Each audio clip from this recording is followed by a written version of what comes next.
Hey everybody, and welcome back to the Texas Reloading Room. My name is Justin, and as you may have already guessed from the title of this video, it's going to be a very unique and interesting one indeed. And the reason that I chose to title the video the way I did is because of the way I feel about this subject. I recently had the opportunity to pick up a unique firearm for a very fair price. And I don't mean unique as in rare, although you certainly don't see that many of them. It's just a unique thing. It's not your normal pistol or rifle or shotgun or whatever. And there's not a great deal of information out there about them. Sure, you can look up all the basics on who made it, when they were made, but how do you service this? There's not very many people out there who can tell you, and there are people out there actively looking for someone who can repair them. And why I chose to say challenge about it is because there are 3 gunsmiths that I respect very much who they know that when I buy a firearm, I take it home, I take it apart, and I do a video about it.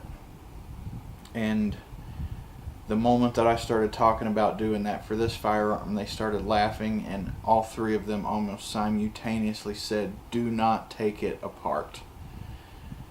And then it further developed into a whole conversation about, well, if you do end up taking it apart, we'd all sure love to see a video about it. So I respect their opinions on the fact that this could be a very difficult firearm to service, and I will certainly take precautions to ensure that I don't dig myself into a hole that I can't get out of. But at the same time, I can't pass up a good challenge, especially from someone who's got 30 years of experience in this field. I want to prove that I am more than capable of doing this in a good, intelligent manner. Now, I'll go ahead and show you the firearm. If I show you this right here, it looks just like a regular old shotgun, right? Yeah, well, oh, you'd be wrong.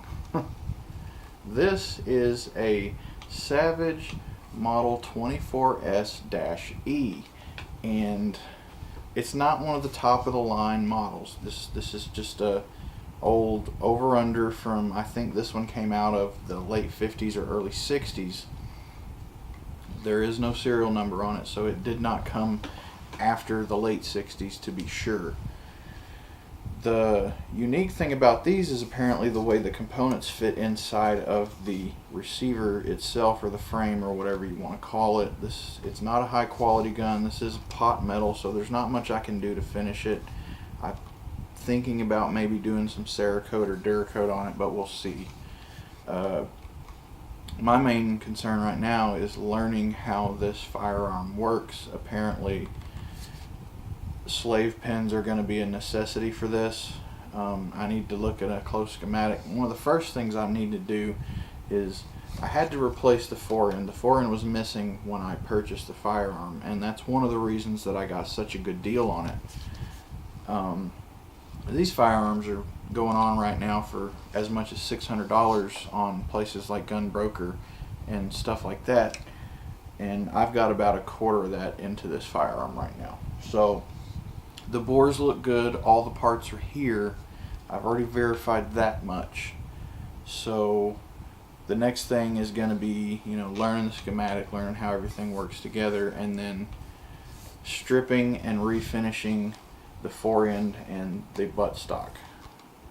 And then of course, I'm going to do a video on how to disassemble this, and hopefully that will be a good bit of information for everyone out there who's been wondering exactly how this thing works.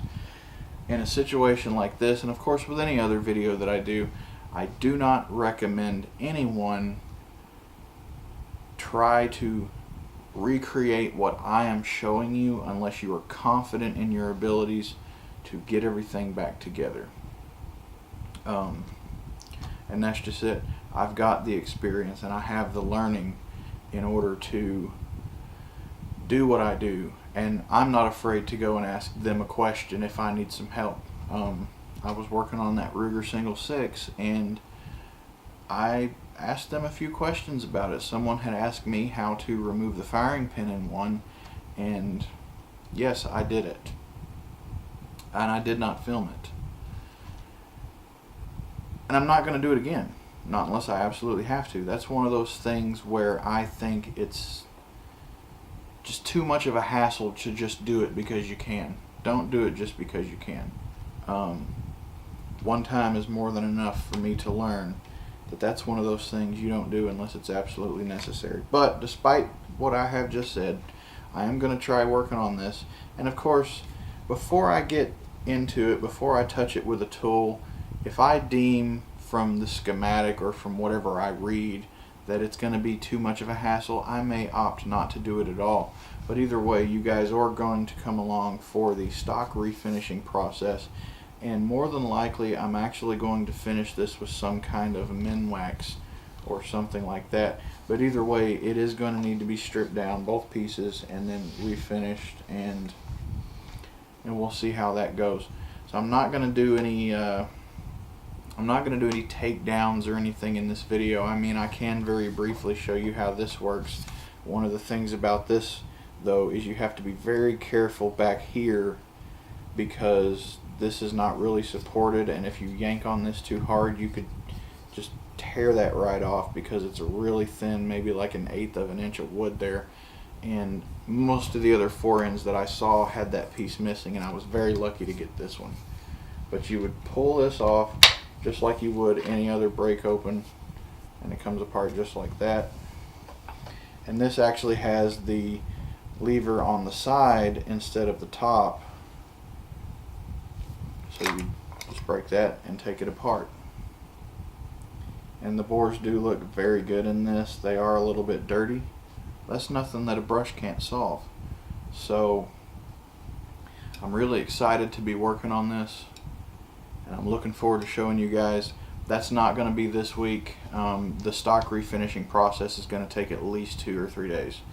So I may not start that next week, but hopefully sometime within the next month or so we'll get to work on that. And in the meantime, I'm going to do the research on this to see exactly how everything in here works. And if you guys have any suggestions or comments about this, I would love to hear those. Leave those down in the comments box below. But thanks so much for watching, guys. Embrace the challenge, and I'll see you in the next video.